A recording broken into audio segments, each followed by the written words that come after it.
ये हमारे पास मार्कशीट का कोड था।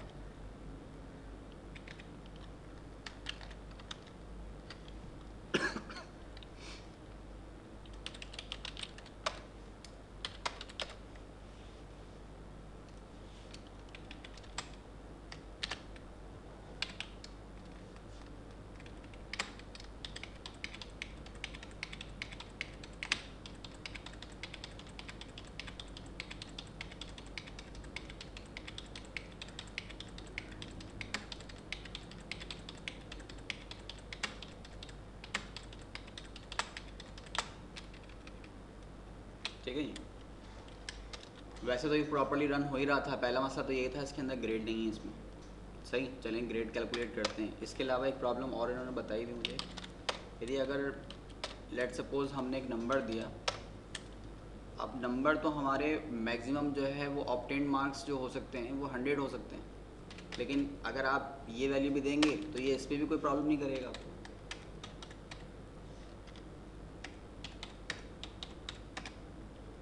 इस पर भी कोई एरर नहीं है।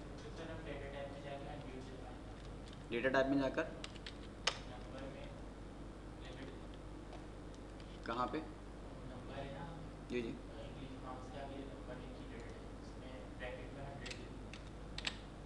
ब्रैकेट में 100 लिख दें। 100 तो लेंथ होगी, क्या आप 100 करेक्टर दे सकते हैं? 3 डिजिट बहुत है, लेकिन 3 डिजिट जो हाईएस्ट होता है वो 999 होता है। 3 डिजिट हाईएस्ट नंबर 999। 1 प्लस करेंगे तो 4 डिजिट 1000 बन जाता है। 2 डिजिट करेंगे तो फिर अगर कोई मैथ में अगर 100 मार्क्स लेता है तो आप उसको दे नहीं सकते।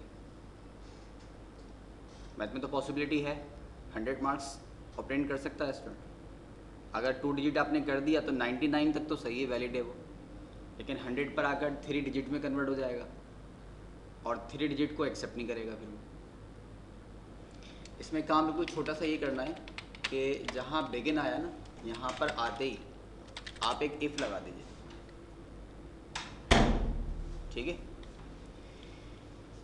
इफ़ में हमने कहा कि अगर English underscore marks less than equal to 100, English के मार्क्स या तो कम हो या फिर 100 के इक्वल हो तो ठीक है। And math underscore marks less than equal to 100,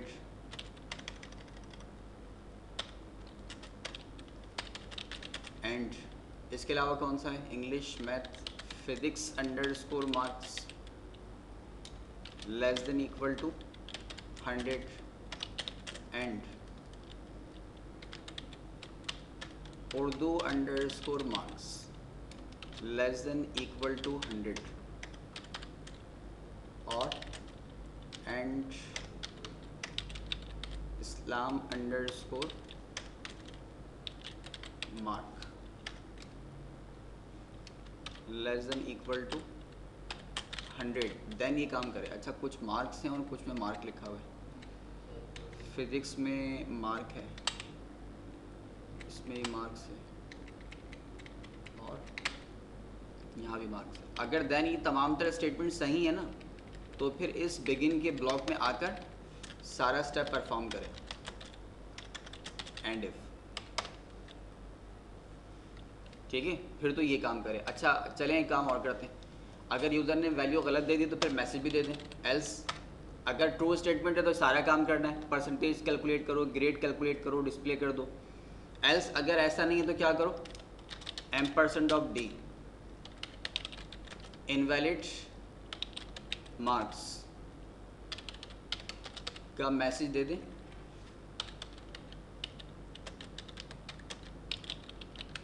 try again, ये मैसेज देके बाहर आ जाइए। सही, देखें सही परफॉर्म करता है। नेम हमने दिया, नेम, क्लास, रोल नंबर के बाद इंग्लिश के मार्क्स।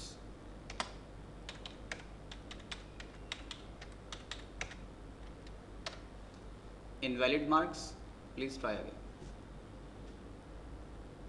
अच्छा लेट सपोज ऐसा तो नहीं है कि वैलिड में भी ये आपको रोक दे, ये भी चेक कर ले।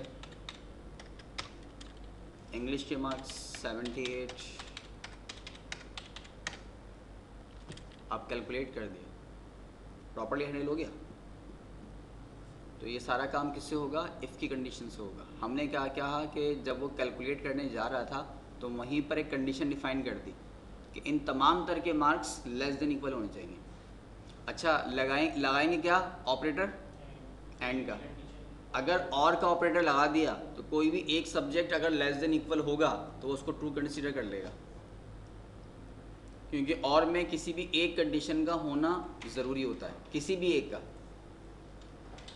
जो भी कंडीशन ट्रू होगी वहाँ से वो रिटर्न कर जाएगा। ठीक है। एंड का ऑपरेटर अगर आप यूज़ कर रहे हैं तो एंड से पहले, बिफोर एंड जो भी कंडीशन होगी, आफ्टर एंड जो भी कंडीशन होगी, दोनों का ट्रू होना ज़रूरी है, तब एंड का ऑपरेटर आपको ट्रू रिटर्न करेगा। लेकिन और के लिए क्या है, अगर एक भी ट्रू है ना इनमें से तो और कहेगा जी इट्स ओके, आगे फॉरवर्ड कर दें। ठीक, वो उसको आगे एग्जीक्यूट कर देगा। तो लिहाजा अगर आपने और लगा दिया ना ऑपरेटर, सिर्फ एक वर्ड चेंज कर दिया, तो आपकी पूरी टोटल प्रोग्रामिंग जिस वक्त आपका सिनेरियो था जिसकी वजह से हमने यहाँ पे वापस आए, ये एरर फिर भी मेंटेन रहता। तो मेन ऑब्जेक्टिव यही है कि आप कौन सी लॉजिक यूज़ कर रहे हैं और कौन सा कीवर्ड आपको यूटिलाइज करना है इसके अंदर। ठीक है, ये कंडीशन हो गई। बाकी ग्रेड कैलकुलेट करने में कोई प्रॉब्लम तो नहीं हो रही थी। अच्छा, ग्रेड में सम टाइम कुछ ऐसा भी था कि कुछ ने डायरेक्ट जो ना डिस्प्ले की थी वैल्यू। एक काम ये करें कि एक वेरिएबल ले लें ग्रेड का, वर्चा 2, लेंथ कितनी होगी, लेंथ इसकी 5 डिजिट्स बहुत है।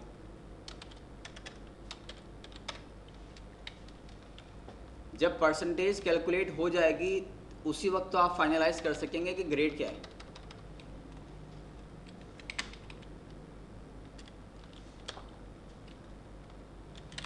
ये हम ग्रेड फाइनलाइज कर रहे हैं यहाँ पर कि ग्रेड हमारा कौन सा होगा। हमने चेक किया इफ परसेंटेज ग्रेटर देन 80, अगर ग्रेटर देन 80 है तो क्या करे, ग्रेड कॉलन इक्वल टू, इसमें असाइन कर दे a+1, बस और कुछ भी नहीं करे।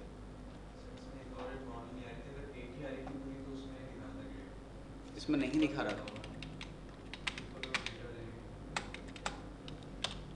सही। एल्सिफ अगर ऐसा नहीं है तो चेक करें क्या परसेंटेज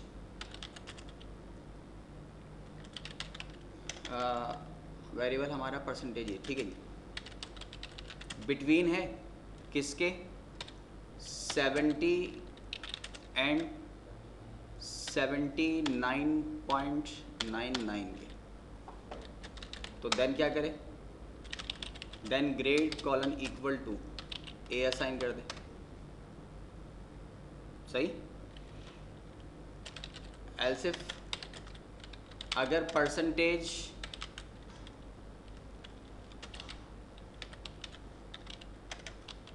बिटवीन है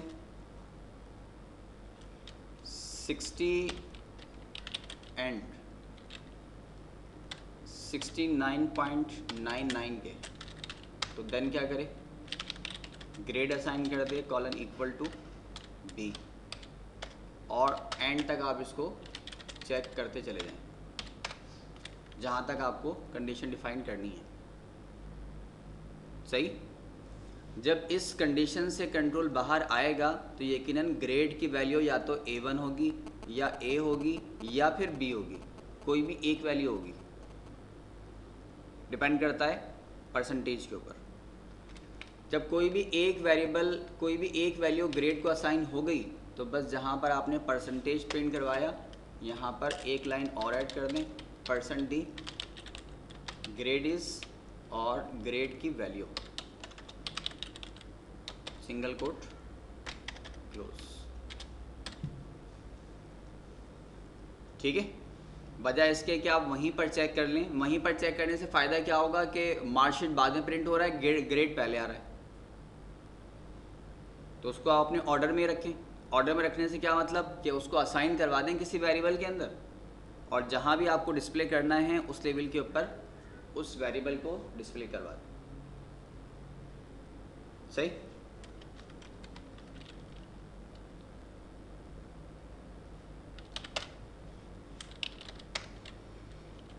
क्लास रोल नंबर और रोल नंबर के बाद नंबर हमने असाइन कर दिए।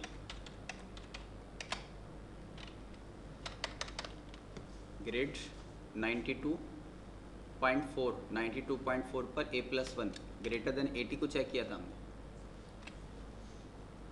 ग्रेटर देन 80 है तो A+1, तो उसने कहा कि आपका ग्रेड कौन सा है, ग्रेड है A+1। ठीक है। अब वो जो बार बार आपने जो प्रिंट करवाया है ना, प्रिंट करवाने का एक मसला तो ये भी है कि जब आपने प्रिंट करवा दिया तो उसकी वैल्यू आगे कहीं और आप यूज़ नहीं कर सकते। अब ग्रेड में आपने वैल्यू एक बार असाइन कर दी, आगे आपका कोड 1000 लाइंस का ही क्यों ना हो, आप उसको कितनी बार यूज़ करना चाहें वो ग्रेड दोबारा यूटिलाइज हो सकेगा।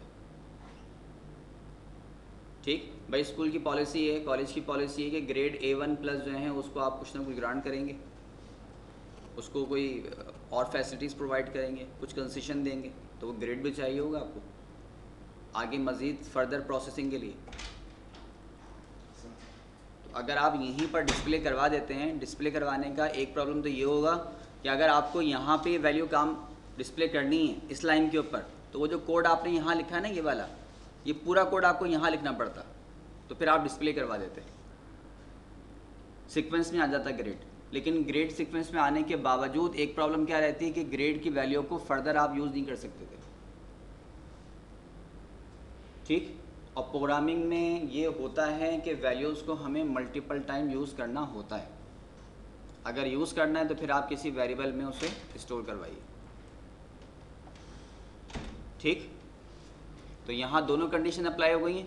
अगर आप 100 से ग्रेटर देन वैल्यू देते हैं तो भी उसको रोक लेगा वो, और मैसेज भी प्रोवाइड करेगा। और अगर ग्रेड जो है कैलकुलेट कर रहे हैं तो ग्रेड भी एक वेरिएबल के अंदर इस फॉर्म में स्टोर हो रहा है। कोई और अल्टर हो सकता है इसके अंदर, कोई और कमी बेशी नज़र आ रही है जो आप अपडेट करना चाहते हो? शायद आपके पास आइडियाज़ हो।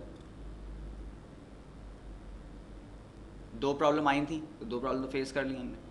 अच्छा, जहाँ तक एक मसला और, अब अगर कोई सब्जेक्ट लेट सपोज इस्लामियत का सब्जेक्ट है, वो 100 का नहीं है, 50 का है, तो ये तो प्री डिफाइंड वैल्यूज़ हैं, आपको टोटल परसेंटेज कैलकुलेट करते वक्त वैल्यू डिफाइन करनी पड़ेगी। अगर कोई एक सब्जेक्ट 50 का है तो ये 450 हो जाएंगे। ठीक है ना। तो ये तो आप खुद वैल्यू डिफाइन करेंगे, इसमें यूज़र से तो कोई वैल्यू नहीं लेनी। टोटल मार्क्स की जो परमिशन होती है वो स्टूडेंट तो नहीं देता, वो तो बोर्ड खुद अलाउ करता है। लिहाजा अगर आपको यहाँ पर कोई नंबर कम करने हैं, लेट सपोज इस्लामियत में कम होते हैं 75 हो गए, तो इसको फिर आप यहाँ से रिड्यूस कर दें, और इसके अलावा कोई इफेक्ट तो नहीं है। हाँ, अगर इन नंबर्स को शो भी करवाना हो, टोटल मार्क्स भी आपको दिखाने हो, तो एक अलग बात है। टोटल मार्क्स फिर ऑब्टेन मार्क्स, तो ऑब्टेन मार्क्स तो इस टोटल के अंदर मौजूद है, जो यूज़र ने गेन किए हैं हर सब्जेक्ट के इंडिविजुअल मार्क्स, तो वही तो ऑब्टेन मार्क्स हैं। अगर टोटल मार्क्स भी आपको दिखाने हैं तो फिर 500 के लिए एक वेरिएबल और लेना पड़ेगा ताकि उसको बाद में डिस्प्ले कर दें। ठीक। या फिर स्टैटिक बेसिस के ऊपर एक काम और कर लें कि जहां आपने वैल्यू डिस्प्ले की है यहाँ इसको कह दें टोटल ऑब्टेन मार्क्स, और एक लाइन और लगा दें इसके साथ।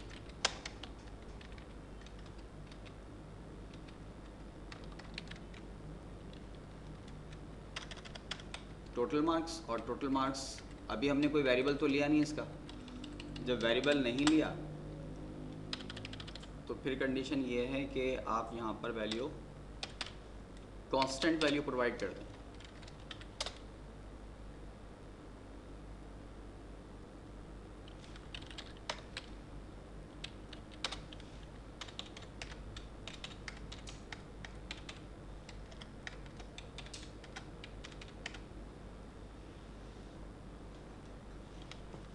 सही। तो ये तो जैसे जैसे आप कोड बढ़ाते जाएंगे ना, इसमें मज़ीद अपडेशन होती चली जाएगी। जिस तरह से आप उसको क्रिएट करना चाहते हैं। सही। अभी बताइए कि आज तक जो हमने कोडिंग की, ये आपका असाइनमेंट था, मज़ीद मॉडिफाई कर दिया और उसका रिजल्ट में लेकर आ गया बी ग्रेड तक। बाकी अगर सी और आगे आपको रखना है तो एक दो चेक आप और लगा दें। सही। बाकी तो वैसे कंप्लीट हो चुका है और तो इसमें कुछ नहीं है, मार्कशीट में और तो कुछ कैलकुलेट नहीं होता। अच्छा जी, अब तक जो आपने कोडिंग की, जितना भी प्रोग्राम एक दो जो भी बनाए, जो स्कूल दो स्टडी किए, कोई कन्फ्यूजन, कोई प्रॉब्लम, कोई एरर? जहाँ कोई टॉपिक समझ में नहीं आ रहा हो तो फिर आगे लेके चलें इसको। कंप्लीट है? चलें जी, एक छोटा सा कोड और बनाते हैं। और क्या बनाएंगे, इसको आप यहाँ से रिमूव करें। डिक्लेयर, एक वेरिएबल लिया हमने ए, डेटा टाइप कैसे रखी, नंबर, कॉलन इक्वल टू, इसको कहा कि इसकी वैल्यू कितनी होगी 10। एक वेरिएबल लिया बी, कॉलन इक्वल टू, इसकी वैल्यू मैंने दे दी 20। आ गया बिगिन के ऊपर, बिगिन पे आके मैंने इसको कहा कि ampersand of D, value of A की वैल्यू क्या है, ए के अंदर रखी हुई है, और as it is ampersand of D, और यहाँ पे कहा कि value of B, single quote B, और बी को यहाँ से क्लोज कर दिया, देन एंड। सिंपल सा कोड है, कोई प्रॉब्लम इसके अंदर? कुछ भी नहीं। ओके, कोड हमारा यही रहना चाहिए। कोड का मतलब ये है कि जहाँ पर आप ए प्रिंट कर रहे हैं, यहाँ पर आप ए ही प्रिंट करेंगे, जहाँ बी प्रिंट कर रहे हैं बी प्रिंट करेंगे। लेकिन ए की वैल्यू आपने कितनी दी थी 10, यहाँ पे आना चाहिए 20, और बी की वैल्यू कितनी थी 20, यहाँ पे आना चाहिए 10। कोई प्लस माइनस नहीं होगा, कोई अर्थमेटिक ऑपरेशन आपने यहाँ पर यूज़ नहीं करना, वरना तो ए में अगर आप 10 प्लस करें तो वो 20 हो जाएगा, 20 में 10 माइनस करें तो वो 10 हो जाएगा, कोई प्रॉब्लम ही नहीं है। लेकिन कंडीशन ये है कि इसके ऊपर हमें कोई अर्थमेटिक ऑपरेशन यूज़ नहीं करना, प्लस माइनस कुछ भी नहीं करना, वेरिएबल को इंटरचेंज भी नहीं करना।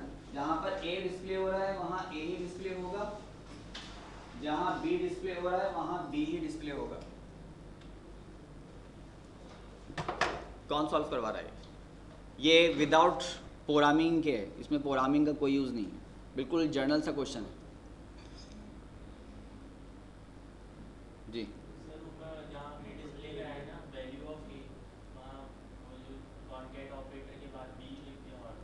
वेरिएबल चेंज नहीं करना, कुछ भी चेंज नहीं करना, ना प्लस करना है ना माइनस करना। सर पहली स्टेटमेंट नीचे लिखते हैं, दूसरे ऊपर लिखते हैं? पाकिस्तानी इस टेक्निक को यूज़ नहीं करनी।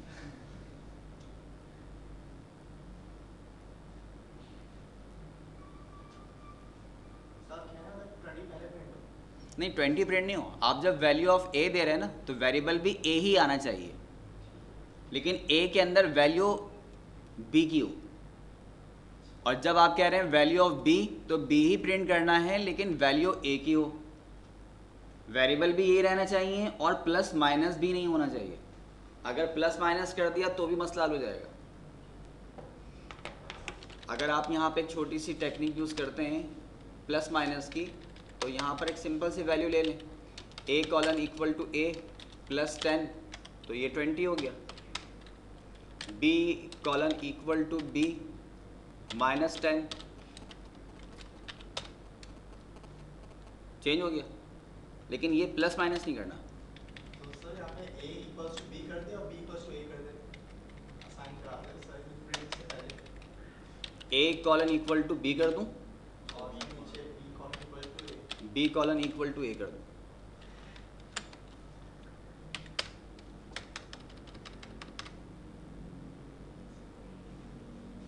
आपने जब कहा कि A colon equal to B, तो आपने b की वैल्यू एक बार ओवरराइड कर दी, तो b की a की वैल्यू तो चली गई।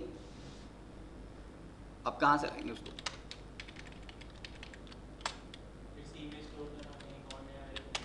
क्या करूं जी? क्या क्या नया वेरिएबल लेते हैं, a इक्वल टू b करें, b की वैल्यू a में आएगी, बताएं ज़रा। a equal to b, B, और c की value c equal to a। अब a की वैल्यू c में स्टोर हो जाएगी। अच्छा, और सही, जो सेकंड वाले 10 पहले आएगी 10 पे पूछ लो। सब b इक्वल्स टू और सब a equal b a equals to c, तो b equals to c।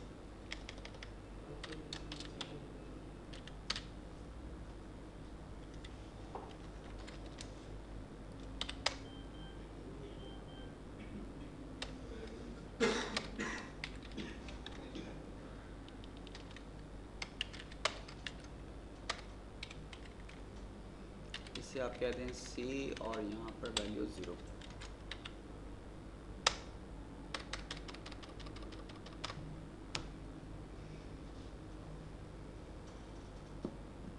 Change हो गई वैल्यू, लेकिन इसका ताल्लुक प्रोग्रामिंग से नहीं था। अगर आप में किसी कोई डेटाबेस या कोई प्रोग्रामिंग वगैरह नहीं की तो इसका लिंक टोटली प्रोग्रामिंग से नहीं है। इसलिए मैंने जर्नल से एक क्वेश्चन दिया था प्रोग्रामिंग से हटकर। आपके पास दो वेरिएबल थे,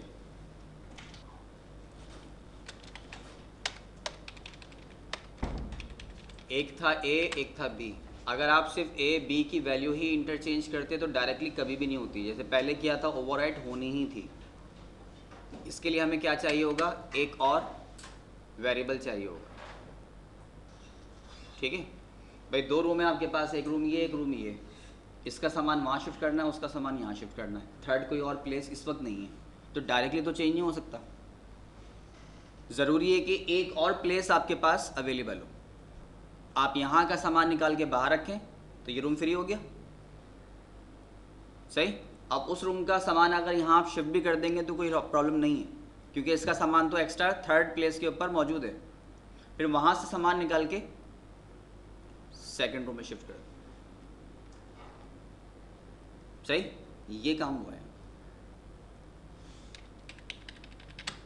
एक वेरिएबल लिया c, a की वैल्यू डायरेक्टली असाइन कर दी c में, जैसे कि हमने यहाँ का सामान निकाल के बाहर रूम में रख दिया था, एक और थर्ड रूम में रख दिया था। ये थर्ड रूम क्या है, c है। a की वैल्यू क्या हो गई, a की वैल्यू अपने पास भी है और a की वैल्यू c में भी चली गई। तो अब अगर a को आप ओवरराइट करवा देंगे तो कोई हर्ष तो नहीं है, क्योंकि इसकी वैल्यू तो b को c को असाइन हो चुकी है। अब क्या कहा, हमने कहा कि b की वैल्यू दे दो किसको, c को, a को। जब b की वैल्यू a को चली गई तो b फ्री हो गया। अब b के ऊपर आप वैल्यू ओवरराइट करवा दें। ठीक है, बात क्लियर हो रही, नहीं हो रही बताएं, फिर कहीं और चलते हैं, फिर किसी और तरह अंदाज से उसको हैंडल करते हैं। इनिशियल है अभी, अगर इनिशियल में कोई प्रॉब्लम होगी ना तो आगे और ज़्यादा प्रॉब्लम क्रिएट हो जाएगी। अगर टॉपिक समझ में नहीं आया, एक बार दो बार तीन बार आप बता दें ताकि हम उसको वहीं पर कंप्लीट करें।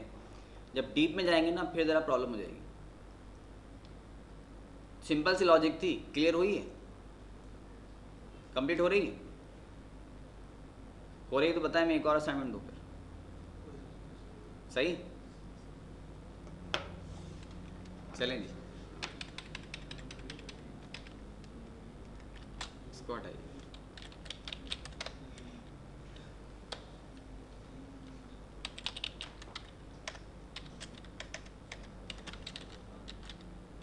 एक क्रिएट करते हैं salary sheet.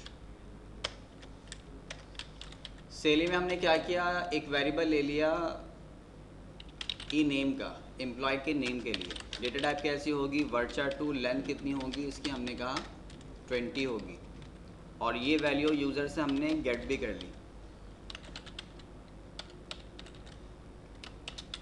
Employ underscore name.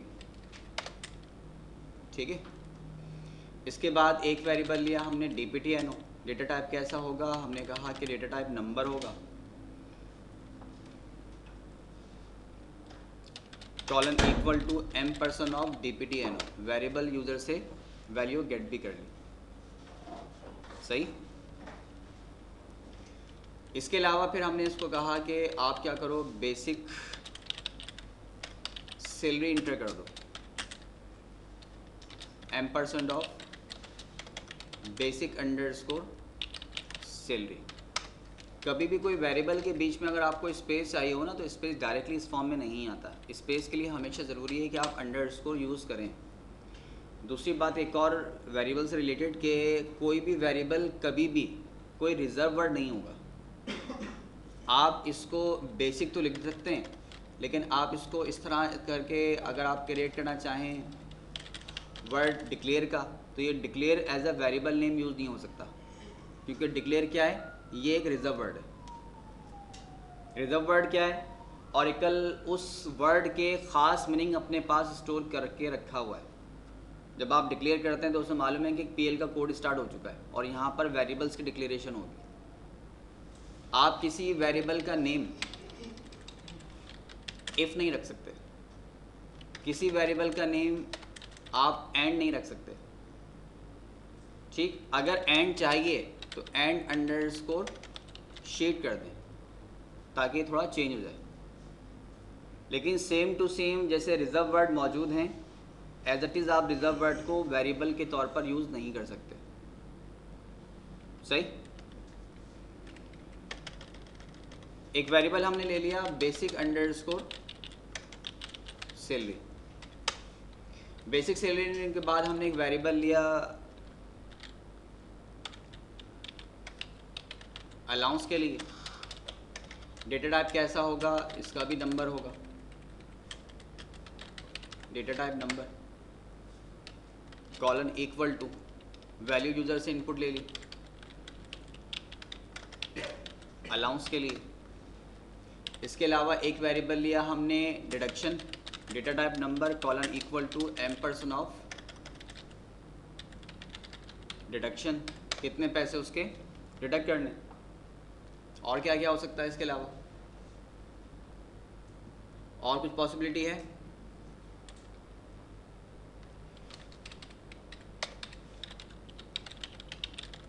Designation वर्डचार 2, length कितनी होगी इसकी 20, colon equal to ampersand of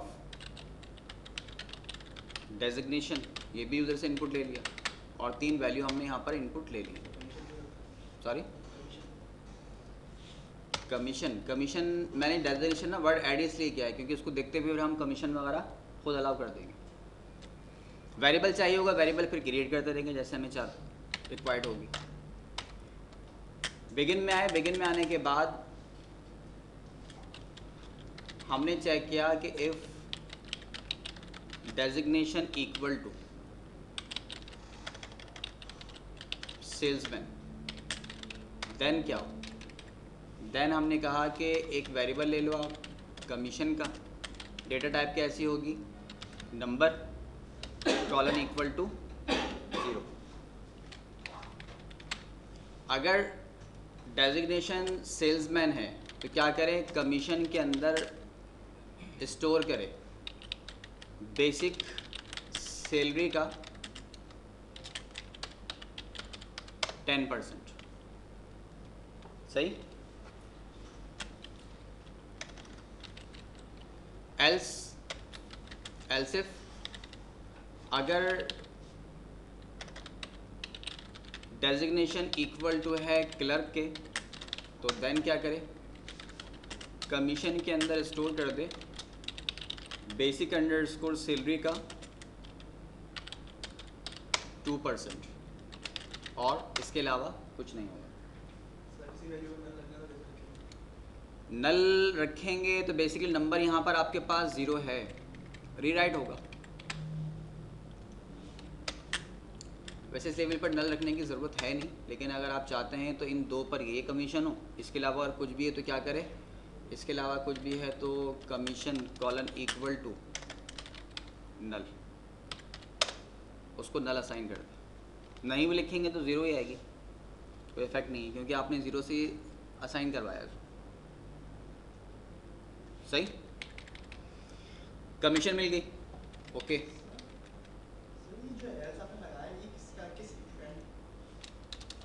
अगर पहली कंडीशन ये है कि अगर जॉब सेल्समैन हो तो ये स्टेप लेना है, अगर क्लर्क हो तो ये स्टेप लेना है। इन दोनों के अलावा अगर हो तो फिर क्या करोगे आप? इन दो के अलावा कोई भी पर्सन हो, किसी भी टाइप की डेजिग्नेशन हो, उसके लिए कमीशन क्या होगी? नल होगी। ये स्टेप अगर आप ना भी देते तो कोई फ़र्क नहीं पड़ता, वैल्यू ज़ीरो ही रहती। नल कैसे राइट करें? एक वेरिएबल हमने और लिया,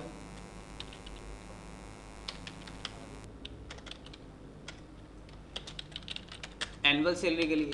डेटा टाइप कैसा होगा? नंबर कॉलन इक्वल टू 0, और साथ ही साथ एनुअल सैलरी जब मिल गई तो एनुअल सैलरी के साथ एक हमने लिया वेरिएबल टैक्स के लिए, कॉलन इक्वल टू 0। वापस ब्लॉक में आ जाइए। ब्लॉक में आने के बाद हमने चेक किया बल्कि चेक करने से पहले काम ये करें कि एनुअल अंडरस्कोर सैलरी के अंदर colon equal to basic salary multiply by 12। जो भी आपकी बेसिक सैलरी है उसको 12 मंथ से मल्टीप्लाई करेंगे तो एनुअल सैलरी आपको मिल जाएगी, ठीक है।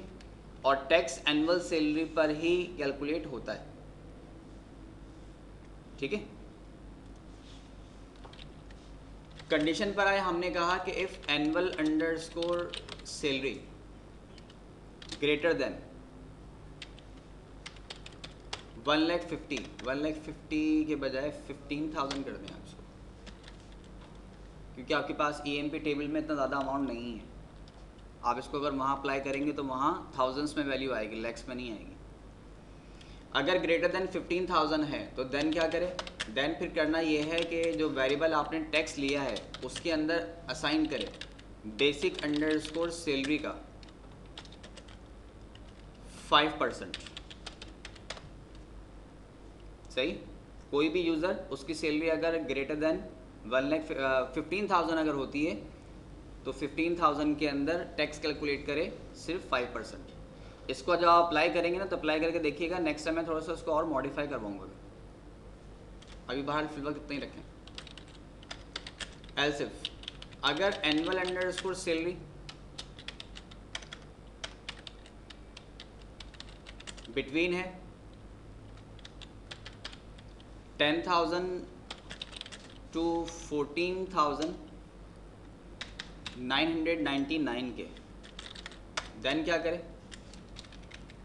देन हमने कहा कि टैक्स का अमाउंट कैलकुलेट करें, और टैक्स का अमाउंट कैलकुलेट करके ये अमाउंट ले लें आप 3%। एल्स इफ अगर एनुअल अंडरस्कोर सैलरी बिटवीन है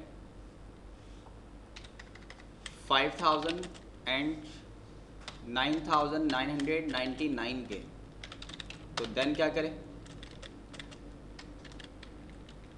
देन फिर कैलकुलेट कर ले 2%। एंड इसके अलावा कोई और कंडीशन नहीं है। लेस देन 5,000 पर कोई हमने टैक्स अप्लाई नहीं किया। दो कैलकुलेशन हो गई।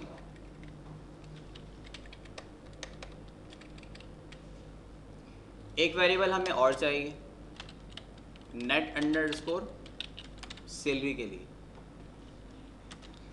कैसा होगा? नंबर टाइप का, colon equal to 0।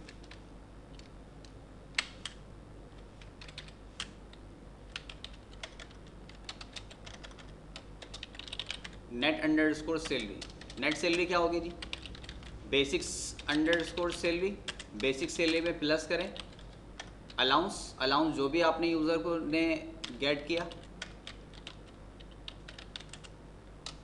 Plus commission अगर कोई उसके पास है। सही। अब कमीशन यहाँ एक जगह प्रॉब्लम कर जाएगी। प्रॉब्लम क्या कर जाएगी कि आपने वहाँ पर उसको नल असाइन किया है, तो आपको लगाना पड़ेगा एनुअल ऑफ कमीशन। अगर कमीशन नल आ जाती है इन केस तो रिप्लेस कर दे 0 के साथ, क्योंकि आपने वहाँ पर नल असाइन कर दिया।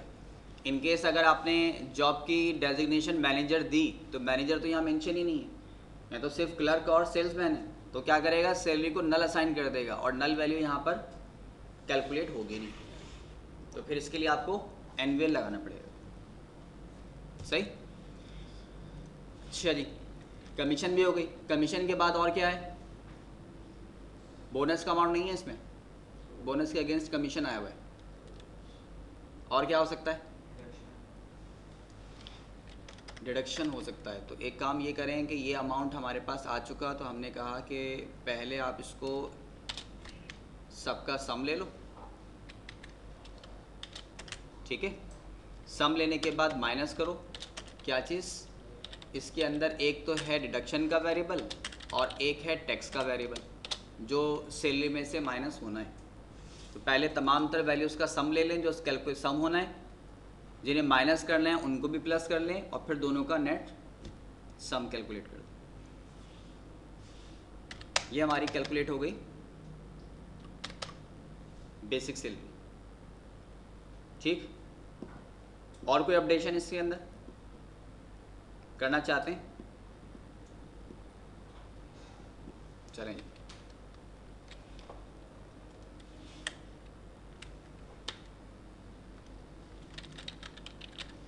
एरिया हमारा आ गया डिस्प्ले का। जब आप खुद थोड़ा डिज़ाइन करेंगे ना, इसमें अपडेशन करेंगे, जैसे लास्ट टाइम मार्कशीट के अंदर कुछ चेंजिंग आई थी, कुछ प्रॉब्लम्स आई थी, तो ऐसे ही यहाँ जब क्रिएट करेंगे तो आपको वर्किंग के टाइम खुद अंदाज़ा होगा कि अब इसमें ये भी होना चाहिए था, इसमें ये भी मज़ीद अल्ट्रेशन हो सकती है, ठीक। सबसे पहले हमने हेडिंग लगाई M% of D,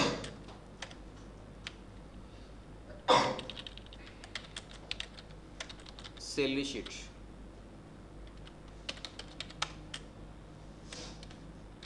M% of D single quote और इसको हमने कर दिया अंडरलाइन। इसके बाद आ गए M% ऑफ D और यहाँ पे हमने कहा कि पहले एम्प्लॉय का नेम बता दें, सिंगल कोट। तो वहाँ नेम क्या था हमारे पास? ई नेम। इसके बाद M% ऑफ D, इसका डिपार्टमेंट है, डिपार्टमेंट नंबर। ये वो वैल्यूज़ हैं जो सिंपल हमने एक्सेप्ट करके गेट की थी यूज़र से, और सिंपल डिस्प्ले करना है और कुछ भी नहीं करना। इस पर हमने कोई स्टेप तो लिया नहीं था।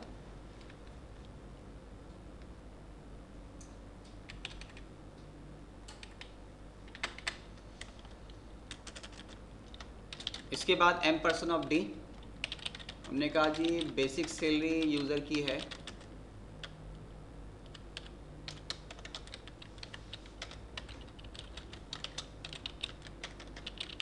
बेसिक सैलरी का जो वेरिएबल था इसे डिस्प्ले कर दिया।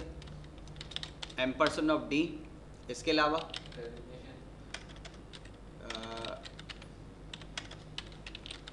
डेजिग्नेशन आ गया। अच्छा, डेजिग्नेशन से मुतालिक अपडेशन और हो सकती है, करते हैं उसको भी। तो वेरिएबल भी हमारे पास डेजिग्नेशन का ही था उसमें।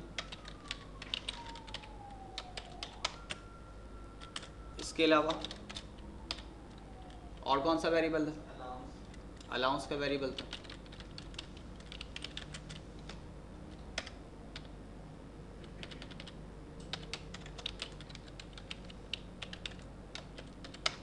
और जी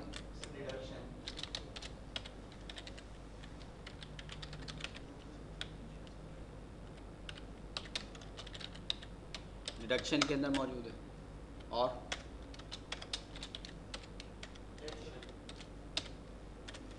और क्या था?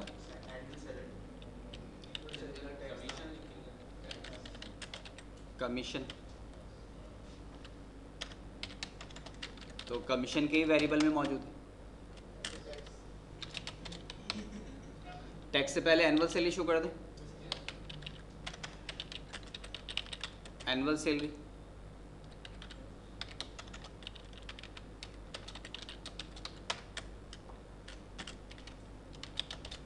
M% ऑफ D आप दिखा दें, टैक्स वेरिएबल टैक्स में ही रखा हुआ है, और M% ऑफ D। तो ख़तरनाक खबर से पहले थोड़ा सा फुल निछावर करते हैं उसके ऊपर। M% of D net salary, concat net underscore salary, और यहाँ पे छोटा सा प्रोग्राम खत्म हुआ।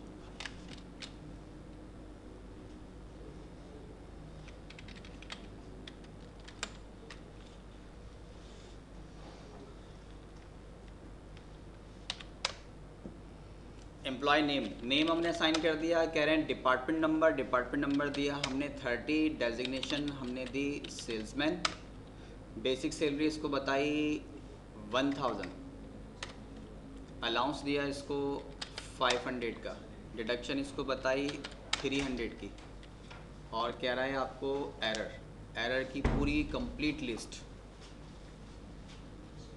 लाइन नंबर 5 से लेके यहाँ तक। बताएं क्या मसला है? स्पेलिंग गलत है। वर्ड चार्ट 2 कौन सी लाइन पे दे रहा था? और भी कहीं है? सैलरी की डिस्प्ले में वाला दिया।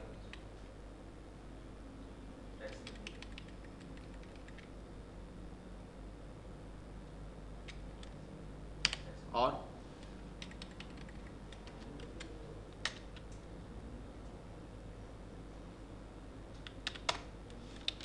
नेम प्रोवाइड कर दिया हमने, डिपार्टमेंट नंबर दे दिया इसको 30, डेजिग्नेशन बताई इसकी है सेल्समैन, बेसिक सैलरी दी 1000, अलाउंस 500, डिडक्शन इसको दिया हमने 300 का।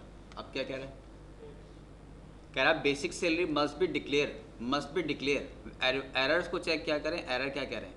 कह रहे हैं basic salary must be declare. ये वेरिएबल आपने जो डिक्लेरेशन किए है ना, वहाँ नहीं मिला इसको। इसका मतलब ये है कि ऊपर वेरिएबल में और यहाँ वेरिएबल में कुछ ना कुछ स्पेलिंग का डिफरेंस है।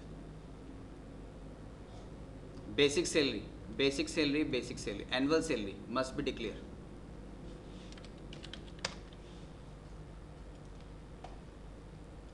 बेसिक सैलरी यही वेरिएबल, और यहाँ पे कौन सा है? यहाँ पे भी यही वेरिएबल।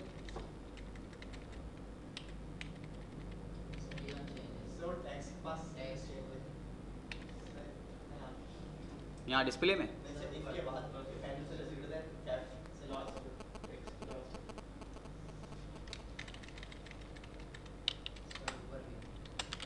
और अच्छा, तो कॉपी पेस्ट था तो इसमें सब में एरर होगा। सैलरी और सैलरी और एक एरर और भी था उसके अंदर।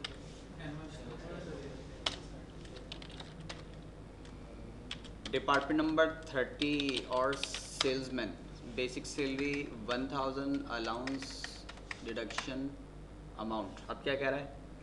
Annual underscore sale, line number 40। Line number 40 कहाँ है? लाइन नंबर 40 ये रहे,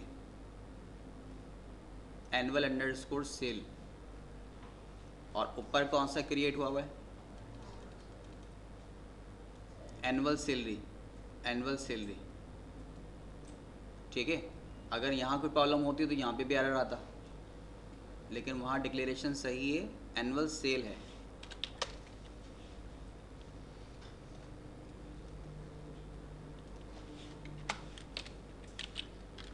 annual salary.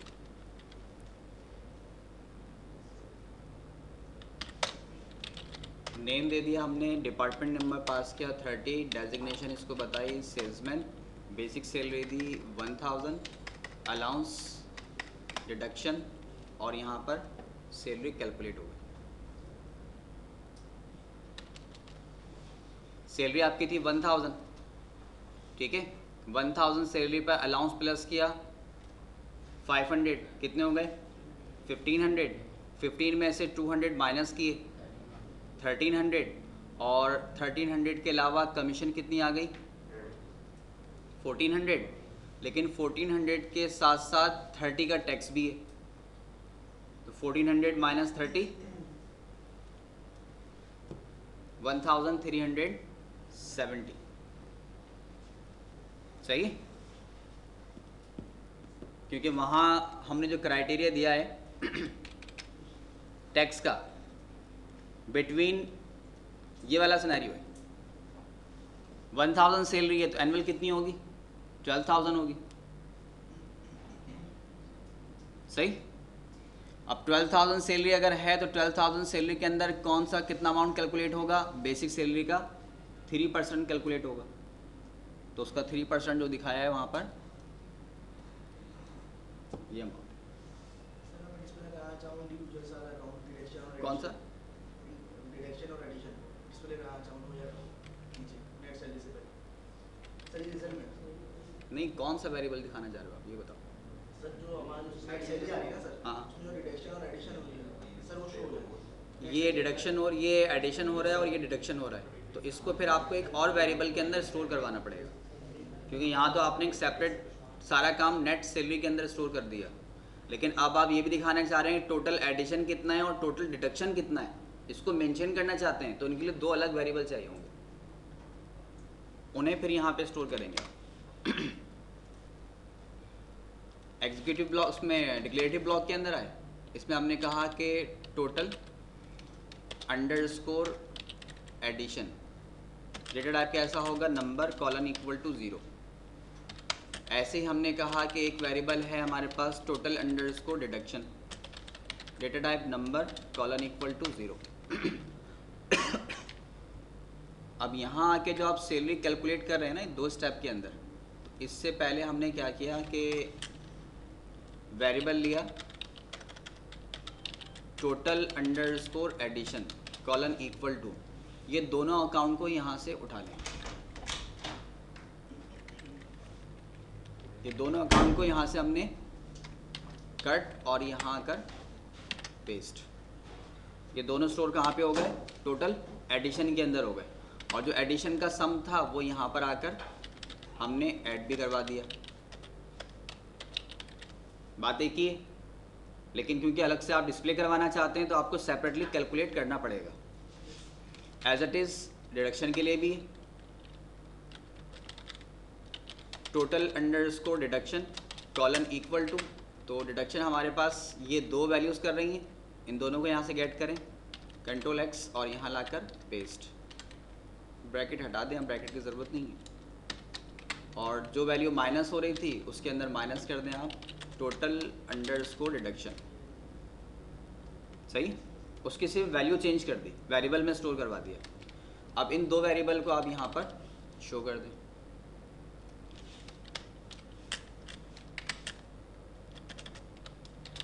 M% of D total addition, तो ये था हमारे पास टोटल अंडरस्कोर ऐड के अंदर, और M% ऑफ D हमने कहा टोटल डिडक्शन, वेरिएबल हमारे पास है टोटल अंडरस्कोर DED।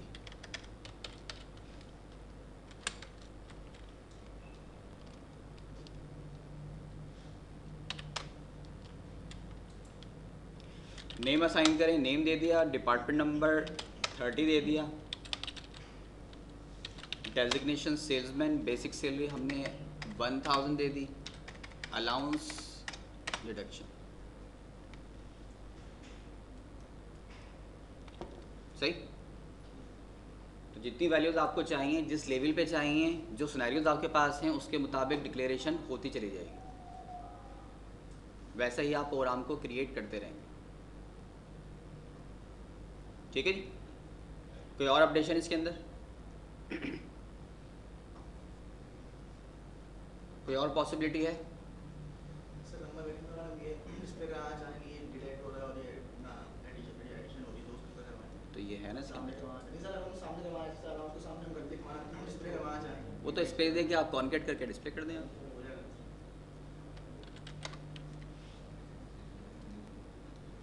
जहाँ आप डिस्प्ले करवा रहे हैं ना, सारा स्टेप तो यही रहेगा।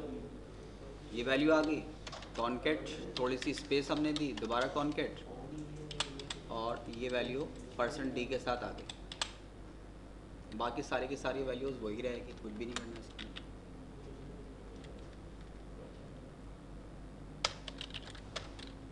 Department number 30, designation salesman.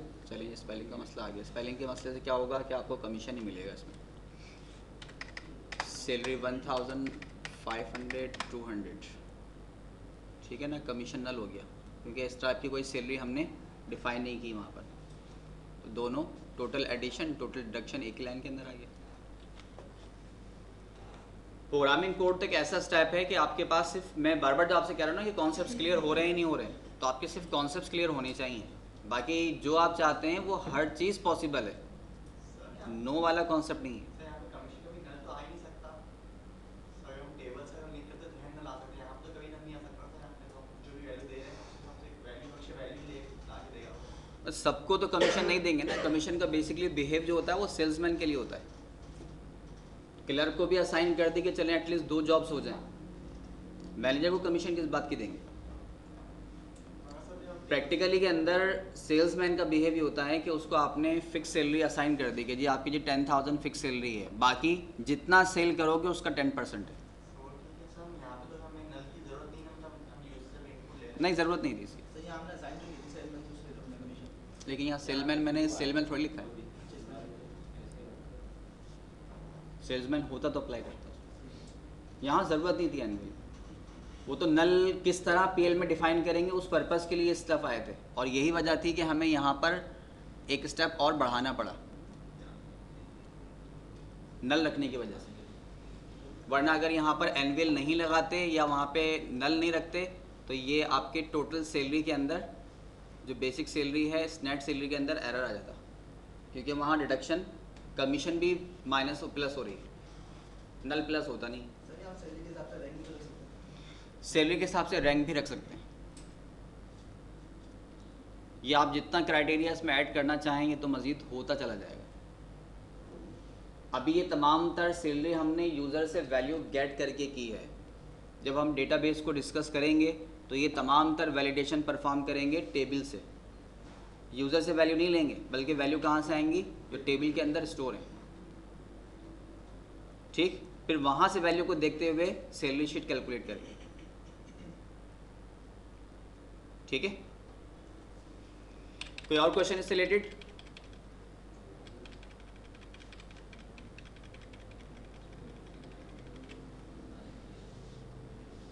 PL याद करने वाला टॉपिक नहीं है, हमेशा रखिएगा। 50 लाइंस हैं, 50 लाइंस को आप कभी भी याद करेंगे याद हो ही नहीं सकती।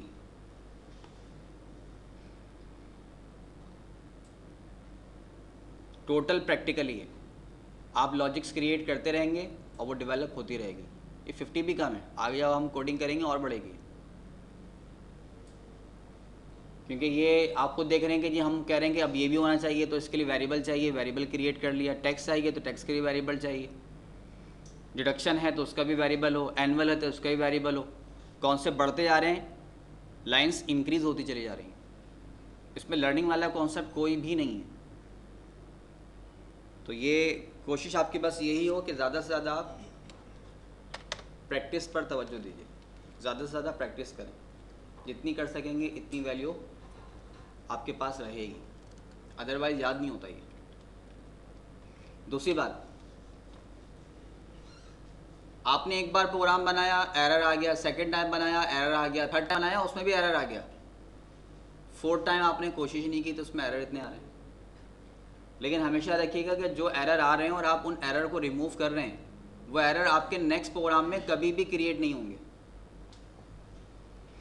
और असल प्रोग्रामिंग होती ही वो है जिसके अंदर आप एरर को रिमूव कर दें। अगर डायरेक्टली इन प्रोग्राम्स को क्रिएट कर लेते, इसमें ये एरर शो नहीं होते, तो शायद ये आपके लिए बिल्कुल अननोन सी इन्फॉर्मेशन बन जाती। आप कहीं क्रिएट करने बैठ रहे हैं, आपके सामने हर बार एक नई मसला खड़ा हो रहा है। मैसेज क्या दे रहा है, line number 40 annual salary, identifier आपको बता दिया कि जी आपके पास जो वेरिएबल था ये वेरिएबल है, मस्ट बी डिक्लेयर, इसको डिक्लेयर ज़रूर करें। आपने कोई ऐसा वैल्यू यूज़ कर ली है जिसको आपने डिक्लेयर तो किया ही नहीं है, तो पहले इसको डिक्लेयर करना ज़रूरी है। डिक्लेरेटिव ब्लॉक में हम गए कब थे, जब हमें वेरिएबल्स चाहिए थे। लिहाजा जिन वेरिएबल्स को आप यूज़ कर रहे हैं किसी भी सेंस के अंदर, चाहे कमीशन में नल वैल्यू क्यों ही स्टोर नहीं कर रहे, लेकिन इसको डिक्लेयर ज़रूर करना है, ठीक है। बात क्लियर हो रही?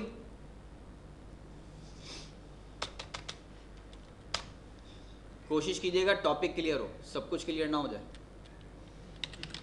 सब कुछ क्लियर हो गया तो फिर जैसे आए थे वैसे ही वापस। ये हमारे पास टेबल है। अब थोड़ा सा कोशिश करते हैं टेबल से डेटा को रिट्रीव करने के लिए कि कैसा डेटा लेकर आएंगे।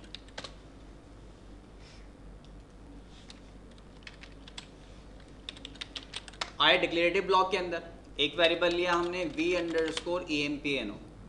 डेटा टाइप कैसा होगा, नंबर कॉलन इक्वल टू, हमने यूज़र से इनपुट ले लिया emp_id। ये कौन सा रिकॉर्ड देखना चाहता है वो आईडी आप प्रोवाइड करते हैं।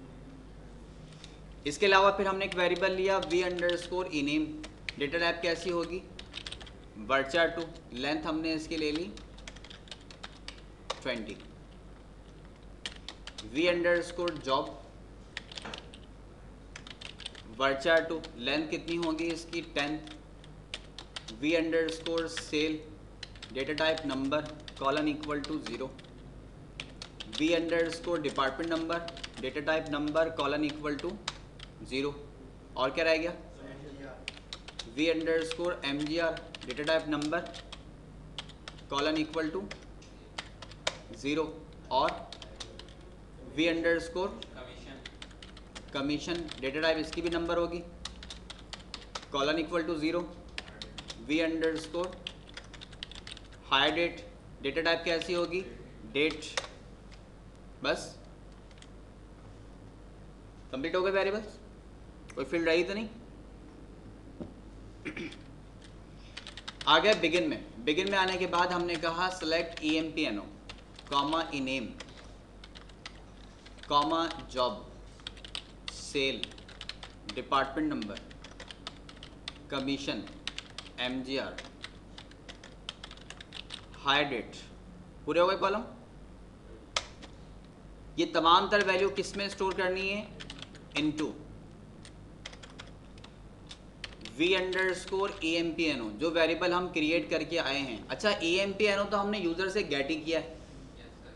तो जब यूजर आपको कह रहा है कि 7839 किंग का रिकॉर्ड चाहिए तो फिर टेबल से लेने की क्या जरूरत है, इसको एक फील्ड कम कर लें, क्योंकि ये तो यूजर इनपुट कर रहा है। यूजर आपको बताएगा कि मुझे इस एम्प्लॉय का रिकॉर्ड देखना है। लेकिन सर अगर इसमें दे देंगे तो भी कोई मसला नहीं है, वो तो पूरा का पूरा वैल्यू आ रही है।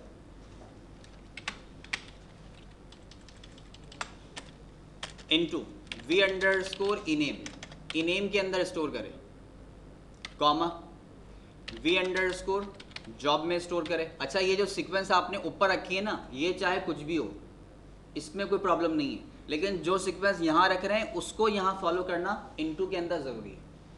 फर्स्ट फील्ड कौन सी थी, इनेम, तो पहले इनेम है। सेकंड कौन सी थी, जॉब, तो वी जॉब है। थर्ड कौन सी थी, सेल, तो v_sale है। फोर्थ है डिपार्टमेंट, तो v department number, comma v commission, comma v_mgr, comma v hire date. कहाँ से चाहिए, फ्रॉम scott.emp से चाहिए। ठीक है। स्कीमा नेम ऑप्शनल है क्योंकि आप स्कॉट के अंदर ही अवेलेबल है, लेकिन ये ज़्यादा बेहतर कब होगा, कब ज़्यादा काम आएगा, जब आप एक प्रोसीजर क्रिएट करेंगे, डेटा डिक्शनरी में स्टोर करेंगे और HR को राइट दे देंगे कि वो इसको यूज़ कर ले, तो फिर आपको ये रेफरेंस चाहिए होगा। फिल वक्त कोई ज़रूरत नहीं, अपने स्कीमा में मौजूद हैं तो कोई ऐसा प्रॉब्लम यहाँ नहीं है। लेकिन एक अच्छी प्रैक्टिस ये है कि आप रेफरेंस पास करें, ताकि कहीं पर भी कभी भी एक ऑब्जेक्ट बनाकर आपने क्रिएट कर दिया, साल भर बाद ज़रूरत पड़ी किसी और को रेफरेंस करें तो जाकर कोड में चेंजिंग करेंगे। सर अगर HR के पास प्रिविलेजेस नहीं है EMP देखने की, वो ये प्रोसीजर यूज नहीं कर सकता? नहीं, कंडीशन है उसकी भी। प्रोसीजर और EMP टेबल दो डिफरेंट ऑब्जेक्ट्स हैं और उसके राइट्स की कंडीशंस है, उसको हम फिर आगे डिपेंडेंसीज के टॉपिक में करेंगे, अभी नहीं। ये हमारे पास डेटा फैच हो गया, लेकिन डेटा चाहिए कौन सा हमें, हमने कहा कि वेयर वो रिकॉर्ड लेकर आओ जिसका empno इक्वल हो हमारे वेरिएबल empno के। अगर वेयर क्लॉज नहीं लगाई तो वो तो ऑल रिकॉर्ड ले आएगा। और प्रीवियस क्लास में हम डिस्कस कर चुके हैं कि PL के अंदर मल्टीपल रिकॉर्ड्स को डिस्प्ले करने का ये मेथड नहीं है। इससे सिर्फ एक वक्त में एक रिकॉर्ड ही फैच हो सकता है, इसलिए EMP ID वेयर क्लॉज में यूज़ किया, जॉब नहीं किया, डिपार्टमेंट नंबर नहीं किया। जॉब भी डिफरेंट है, डिपार्टमेंट नंबर भी डिफरेंट, मल्टीपल रिकॉर्ड्स उसके हैं। तो EMP ID एक ऐसा की है, प्राइमरी की है, जो डुप्लीकेट नहीं होता, एक नंबर वन टाइम ही अलाउ होगा, तो ये ज़्यादा सूटेबल एक्सेसिंग है। इसके बाद आ गए हम डिस्प्ले के लिए। हमने कहा कि M%D डिस्प्ले करो, employ name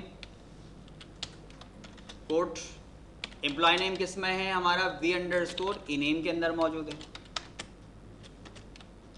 M%D, second option क्या है, जॉब, तो डेजिग्नेशन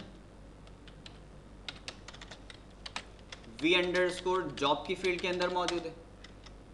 इसके बाद V_ जॉब के बाद सैलरी, V_ सेल है। M%D सैलरी के बाद डिपार्टमेंट, तो डिपार्टमेंट है V_ DPTNO के अंदर।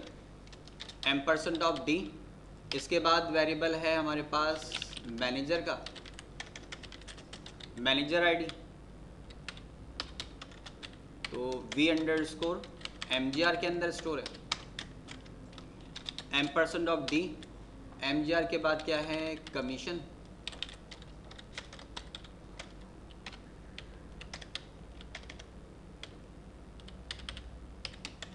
V_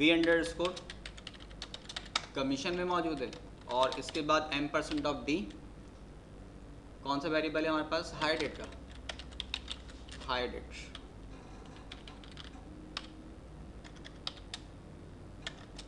concat V_ hire date, और यहाँ पर कोड का एंड। EMP ID 7788, कह रहा है स्कॉट है, एनालिस्ट है, सैलरी 3001 है, डिपार्टमेंट 30, MGR कमीशन नल है, और आगे हायर डेट 7839 किंग। और जो रिकॉर्ड आप चाहेंगे उन रिकॉर्ड की इंफॉर्मेशन ये आपको देता रहेगा।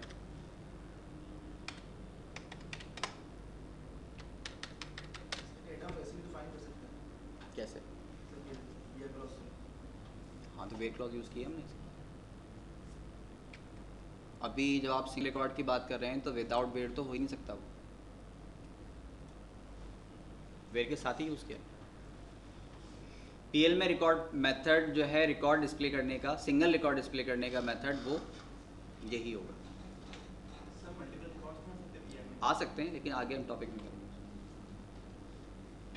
क्योंकि अब हर एम्प्लॉय सिर्फ EMP ID से तो एक्सेस नहीं करेगा। समटाइम आप चाहते हैं कि जी डिपार्टमेंट शो कर दो, समटाइम आप चाहते हैं कि उसकी सैलरी भी शो कर दो, सैलरी वाइज शो करना चाहते हैं, सैलरी ग्रेटर देन 1000 कौन कौन है वो दिखा दें, ठीक है ना। 1981 के अंदर कौन से एम्प्लॉयज़ हायर हुए थे, तो वो मोर देन 1 हो सकते हैं। डिपार्टमेंट नंबर 10 के एम्प्लॉयज़ मोर देन 1 है, तो ये सिनेरियोज मल्टीपल रिकॉर्ड्स का है, तो उनको हम टाइम टू टाइम डिस्प्ले करेंगे। फिल वक्त ऐसा नहीं। थोड़ा सा और इसको अपडेट दें। अपडेट क्या करते हैं कि यहाँ पर आने के बाद हमने कहा कि एक वेरिएबल V_ नेम ले लिया। डेटा टाइप कैसी होगी, वर्चा 2, लेंथ इसकी ले ली हमने इसकी 20। जब फर्स्ट क्यूरी एग्जीक्यूट हो गई तो इसका मतलब ये है कि आपके पास ये तमाम तर वैल्यूज़ आ चुकी होंगी। ये तमाम तर वैल्यूज़ का मतलब डिपार्टमेंट नंबर भी मिल चुका होगा, सही। जब डिपार्टमेंट नंबर मिल गया तो हमने क्या किया, एक और क्यूरी यूज़ की, सेलेक्ट D नेम। किस में मूव करे, वेरिएबल V_ नेम के अंदर। कहाँ से लेकर आए, फ्रॉम scott.dpt से लेकर आए। कौन सा डिपार्ट, वेयर DPTNO, जिसका डिपार्टमेंट नंबर इक्वल है हमारे V_ डिपार्टमेंट नंबर के, ठीक। और V_ डिपार्टमेंट के अंदर कौन सा डिपार्ट होगा, जिस एम्प्लॉय की ID आप देंगे और वो एम्प्लॉय कौन से डिपार्ट में, सही, देखें रिजल्ट इसका, एक लाइन को डिस्प्ले और करवाना पड़ेगा हमें।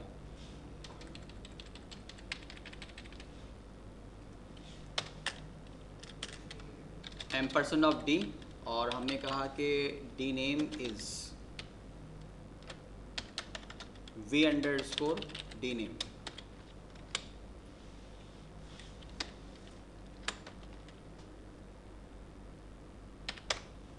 डबल 788। जब पहले रिकॉर्ड हुआ था तो यहाँ तक उसने डिस्प्ले किया था, पहले हमने डी नेम को गेट नहीं किया था, तो क्या किया उसने, डिपार्टमेंट नंबर लेकर आ गया। अब आपने कहा कि जी डिपार्टमेंट डीपीटी टेबल से वो डिपार्टमेंट नंबर गेट करे जिसका डिपार्टमेंट नंबर हमारे करंट रिकॉर्ड के डिपार्टमेंट नंबर के जैसा है। करंट रिकॉर्ड का डिपार्टमेंट नंबर कौन सा है, 20, तो 20 का डी नेम क्या है, रिसर्च। सही। इसी तरह अगर मैं ग्रेड लाना चाहूं तो ग्रेड आ सकता है, सेल ग्रेड पॉसिबल है, कंडीशन लगेगी। क्या करूं उसके लिए, स्टेप क्या करूं, मैंने एक स्टेप दूसरे टेबल से डेटा फैच करने के लिए दिखा दिया आपको। एक वेरिएबल ले लेंगे ग्रेड का, मैंने कहा सेल अंडरस्कोर ग्रेड का वेरिएबल है। डेटा टाइप कैसी होगी, नंबर वर्चर होगी। आपके पास सेल ग्रेड में टेबल के अंदर जो ग्रेड का वैल्यू है वो कौन सी है, ABC है। ग्रेड के अंदर वैल्यू नंबर्स हैं, 1 2 3 है, तो नंबर के लिए आपके पास value number colon equal to 0। जी क्या कंडीशन लगाऊं,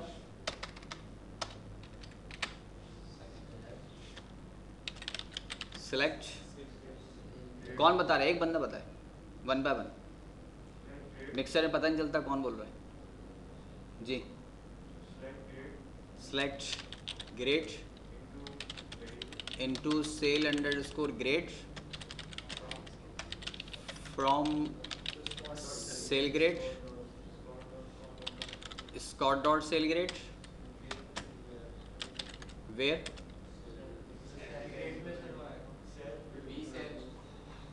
जी सेल बिटवीन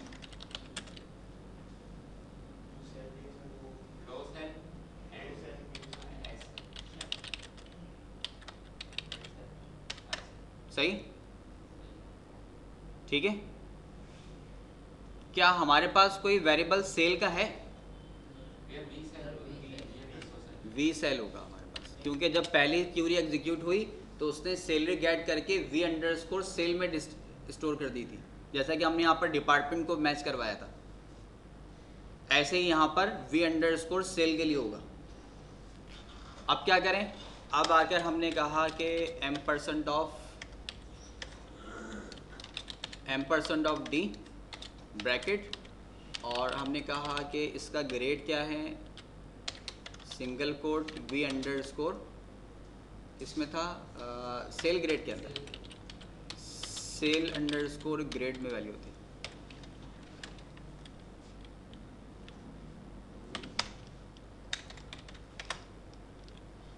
ग्रेड 5 के अंदर मौजूद है, ठीक है जी। वैल्यू डिस्प्ले हो गई, आपकी मर्जी के मुताबिक हो गई, मल्टीपल टेबल से ज्वाइनिंग की बेसिस पर हो गई। ज्वाइनिंग इस सूरत में हमने सिंगल क्यूरी में ज्वाइन यूज़ नहीं किया, क्यूरी 3 ही यूज़ की, लेकिन रिलेटेड 1 रिकॉर्ड। ये 3 क्यूरी यूज़ की हमने, सेलेक्ट स्टेटमेंट मल्टीपल टाइम किया, ज्वाइनिंग यूज़ नहीं की इसके अंदर। ज्वाइनिंग अभी कोई भी नहीं हुई है, उस सेंस में नहीं हुई जैसे आप कर रहे होते हैं।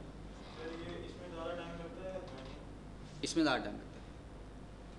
ज्वाइनिंग तो वो सिंगल क्यूरी सिंगल यूनिट बन गया। अब ये सिलेक्ट कितनी बार यूज़ हुआ, 1 2 और थर्ड कहाँ था इसका, ये रहा ऊपर, फर्स्ट सेकंड और थर्ड। ये 3 स्टेप में वैल्यू ला रहा है, वो 1 स्टेप में लाता है, ठीक है जी।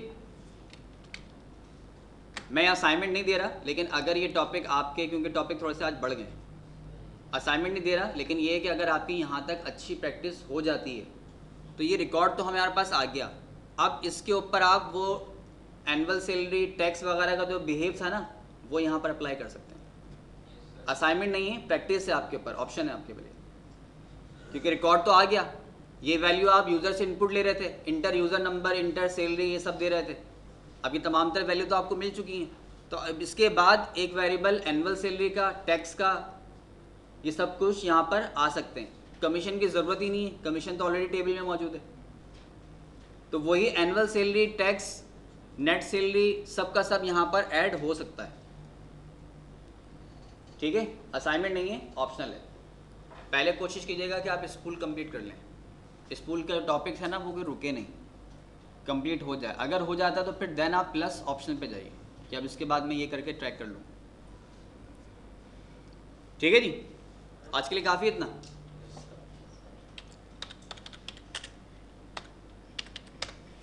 कम लगे तो बता दीजिएगा, कोई सी प्रॉब्लम वाली बात।